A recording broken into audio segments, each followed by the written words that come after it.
আজ বাংলাদেশে শপথ নেবে তারেক রহমানের নতুন সরকার। নিরঙ্কুশ সংখ্যাগরিষ্ঠতা নিয়ে ২০ বছর পর বাংলাদেশের সরকার গড়তে চলেছে বিএনপি। প্রধানমন্ত্রী হিসেবে শপথ নিতে চলেছেন খালেদা জিয়ার পুত্র তারেক রহমান। সকাল ১০টায় জাতীয় সংসদ ভবনের শপথ কক্ষে শপথ গ্রহণ অনুষ্ঠান। শপথ গ্রহণ হবে নবনির্বাচিত সংসদ সদস্য ও সংবিধান সংস্কার পরিষদের সদস্যদের। বিকেলে মন্ত্রিসভার সদস্যদের শপথ গ্রহণ হবে। আগে নতুন মন্ত্রিসভার শপথ গ্রহণ অনুষ্ঠান হতো বঙ্গভবনের দরবার হলে। এবার জাতীয় সংসদ ভবনের দক্ষিণ প্লাজায় শপথ অনুষ্ঠানের আয়োজন করা হয়েছে। শপথ গ্রহণ অনুষ্ঠানে আমন্ত্রিত ১২০০ দেশি বিদেশি অতিথি। ভারতের তরফে শপথ গ্রহণ অনুষ্ঠানে থাকবেন লোকসভার স্পিকার ওম বিড়লা, বিদেশ সচিব বিক্রম মিস্ত্রি।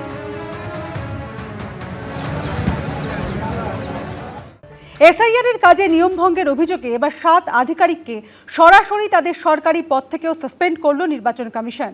আগেই রাজ্য সরকারকে অভিযুক্তদের বিরুদ্ধে ডিসিপ্লিনারি অ্যাকশন নিতে নির্দেশ দিয়েছিল কমিশন। তবে রাজ্য সরকার কী পদক্ষেপ করেছে তা এখনো জানা যায়নি। বিধিভঙ্গের অভিযোগে কড়া নির্বাচন কমিশন। এসআইআর সংক্রান্ত কাজ থেকে সরানোর পাশাপাশি কার্যত নজিরবিহীনভাবে রাজ্যের অভিযুক্ত ৭ জন আধিকারিককে সরাসরি তাদের সরকারি পদ থেকেও সাসপেন্ড করেছে কমিশন। এসআইআর পর্বে এই প্রথম কোনো রাজ্যের সরকারি আধিকারিকদের সাসপেন্ডের মতো কড়া ব্যবস্থা নিল নির্বাচন কমিশন। মুখ্য সচিবকে পাঠানো চিঠিতে ৪ জেলার ৭ জন এইআরওকে সাসপেন্ড করে কমিশন তাদের বিরুদ্ধে শৃঙ্খলা ভঙ্গের অভিযোগে পদক্ষেপ নেওয়ার জন্যও রাজ্য সরকারকে নির্দেশ দিয়েছে। এই নির্দেশ পাওয়ার পর রাজ্য সরকার কী পদক্ষেপ করছে তাও কমিশনকে জানাতে বলা হয়েছে। এর মধ্যে রয়েছেন দক্ষিণ ২৪ পরগনার ক্যানিং পূর্ব বিধানসভা এলাকার ২ এইআরও সত্যজিৎ দাস ও জয়দীপ কুণ্ডু, জলপাইগুড়ির ময়নাগুড়ির ডালিয়া রায়চৌধুরী, মুর্শিদাবাদের শমশেরগঞ্জের এইআরও শেফাউর রহমান, মুর্শিদাবাদের ফারাক্কার নীতিশ দাস ও সুতির শেখ মুর্শিদ আলম এবং পশ্চিম মেদিনীপুরের ডেবরার এইআরও দেবাশিস বিশ্বাস। ইলেকশন কমিশন তো ওদেরকে তো যে ডেজিগনেশন ছিল ওখান থেকে সাসপেন্ড করেছে। ইলেকশন কমিশন তো কাকে অ্যাপয়েন্ট করে না by name. Election Commission designation appointment দেয়, যে ডেজিগনেশন আছে ওখান থেকেই সাসপেনশন করেছে। নেই, ইলেকশনে যেটা কাজ আছে ওটা থেকে তো উইথড্র হয়ে গেছে। ও ডেজিগনেশন অন্য লোককে পোস্ট করতে হবে। আমি আমার ইনস্ট্রাকশন উদ্যান কর্তৃপক্ষের ইনস্ট্রাকশন অনুসারেই কাজ করেছি, এটুকুনি আমি বলতেছি। আর কিছু আমি এখন এই মুহূর্তে বলবো না। বেশ কিছু অভিযোগ এসেছে আপনার বিরুদ্ধে, আপনি ওই ডকুমেন্টস প্রপার চেক না করে আপলোড করে দিয়েছেন। আমার তরফ থেকে আমি 100% দিয়েছি, এরপরে আমি আর কিছু বলবো না। আপনাকে কি ঊর্ধ্বতন কর্তৃপক্ষ এইভাবে কাজ করতে বলেছিল নাকি? আমি করিয়ে নি। তাহলে আপনি বলছেন ঊর্ধ্বতন কর্তৃপক্ষ? হ্যাঁ, ঊর্ধ্বতন কর্তৃপক্ষ সঠিক নির্দেশ দিয়েছে, সঠিক কাজই করেছি আমি। রাজ্যের এই ৭ আধিকারিকের বিরুদ্ধে এসআইআর-এর কাজে কর্তব্যে গাফিলতি এবং নথি খতিয়ে না দেখে ক্ষমতার অপব্যবহার করে তালিকায় নাম তোলার মতো গুরুতর অভিযোগ করে নির্বাচন কমিশন। কিন্তু রাজ্য সরকার এই ৭ আধিকারিকের বিরুদ্ধে কোনো ব্যবস্থা এখনো নিয়েছে কিনা তা এখনো জানা যায়নি। ইলেকশন কমিশনের যে ১৩টি গাইডলাইন আছে তাকে সম্পূর্ণরূপে ভায়োলেট করেছেন এরা। মূলত তৃণমূলের কথায়, ডিএম বা ডিইওদের চাপে আর নন্দিনী চক্রবর্তীর ইশারাতে, আর নন্দিনী চক্রবর্তীকে দিয়ে পুরো র্যাকেটটা চালাচ্ছেন মুখ্যমন্ত্রী মমতা বন্দ্যোপাধ্যায়। তাই ইলেকশন কমিশন এই প্রথম টাইট দেওয়ার ব্যবস্থা নিয়েছেন। কত এইআরও আছে, তার মধ্যে 7টা কাকে ধরেছেন, একটা দায় দিয়ে দিয়েছে বোধহয় ভারতীয় জনতা পার্টি যে কাউকে আপনাকে সাসপেন্ড করতে হবে। তাই কতগুলো এইআরও আছে, ইআরও কত, সব সাব ডিভিশনে এতে সব জায়গায় ইআরও আছে, তাদের আন্ডারে এইআরও আছে, তার থেকে ধরেছে 7টাকে। তাহলে বুঝুন, এত খোঁজ পাতি হলো, এত গুড়গুড় গুড়গুড় গুড়গুড় গুড়গুড় হলো, আসতে যাচ্ছে হলো, তারপর পেলো 4টা। এর আগেও বেআইনিভাবে ভোটার তালিকায় নাম তোলার অভিযোগে দক্ষিণ ২৪ পরগনার বারুইপুর ও ময়নার ২ জন করে ইআরও ও এইআরও এবং একজন ডেটা এন্ট্রি অপারেটর মোট ৫ জনের বিরুদ্ধে এফআইআর দায়েরের নির্দেশ দিয়ে মুখ্য সচিবকে চিঠি দিয়েছিল নির্বাচন কমিশন, কিন্তু এফআইআর দায়ের হয়নি। একাধিক নির্দেশ অমান্য করার অভিযোগে প্রাক্তন মুখ্য সচিব ও বর্তমান মুখ্য সচিবকে দিল্লিতে ডেকে কথাও বলেছে নির্বাচন কমিশন, কিন্তু তারপরেও কাজ হয়নি। এই পরিস্থিতিতে ৭ জন অফিসারকে সরাসরি সাসপেন্ড করে কড়া বার্তা দিল কমিশন। ব্রতদীপ ভট্টাচার্য, আশাবুল হোসেন, রাজীব চৌধুরী, এবিপি আনন্দ। সরকারি প্রকল্পের বাড়ির কাগজ এসআইআর-এর প্রামাণ্য নথি হিসাবে গ্রাহ্য হবে না, সাফ জানিয়ে দিল জাতীয় নির্বাচন কমিশন। ইতিমধ্যে যারা কেন্দ্র বা রাজ্য সরকারের আবাস যোজনার নথি জমা দিয়েছেন তাদের কি হবে? আর এদিকে শুনানির সময়ও শেষ। চূড়ান্ত ভোটার তালিকা প্রকাশের আগে এই নিয়ে তৈরি হয়েছে ধোঁয়াশা। এসআইআর এর শুনানি পর্ব শেষ। 28 ফেব্রুয়ারি চূড়ান্ত ভোটার তালিকা প্রকাশ হবে।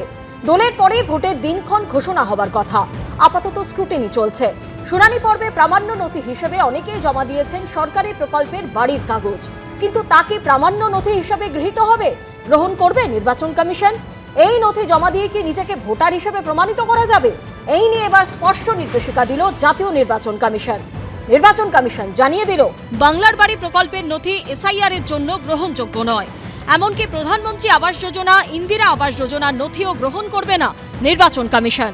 এইসব নথি প্রামাণ্য হিসেবে বিবেচনা করা হবে কিনা তা নিয়ে সিইওর প্রশ্নের উত্তরে দেওয়া চিঠিতে জাতীয় নির্বাচন কমিশন জানিয়েছে, কেন্দ্রীয় সরকারের প্রধানমন্ত্রী আবাস যোজনা বা ইন্দিরা আবাস যোজনা কিংবা রাজ্য সরকারের বাংলার বাড়ি প্রকল্পের নথি এসআইআর এর ক্ষেত্রে গ্রহণযোগ্যই হবে না। এর আগে এসআইআর নথি নিয়ে কমিশনের নির্দেশিকায় বলা হয়েছিল, কেন্দ্রীয় অথবা রাজ্য সরকারের কর্মী হিসেবে কাজ করেছেন অথবা পেনশন পান এমন পরিচয়পত্র।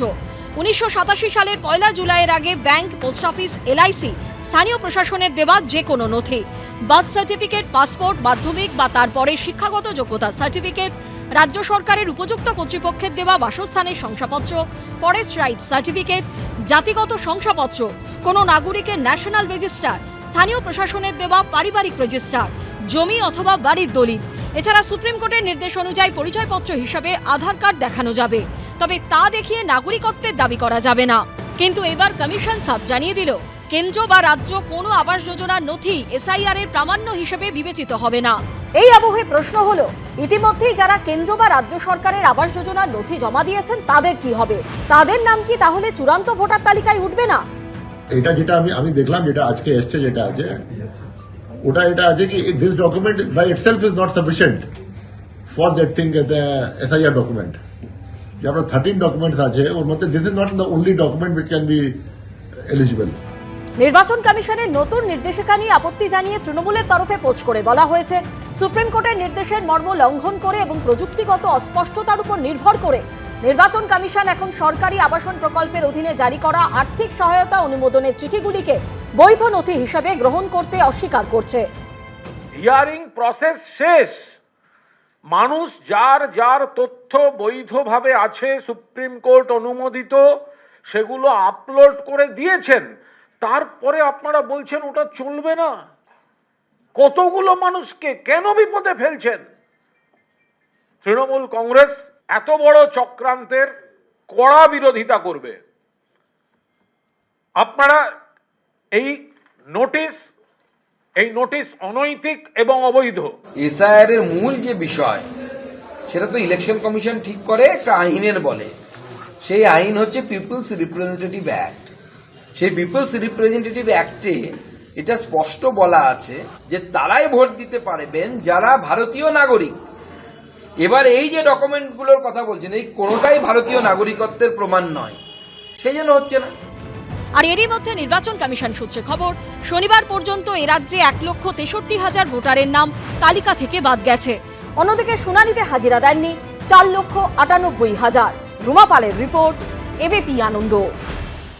এবিপি আনন্দ, এগিয়ে থাকে, এগিয়ে রাখে।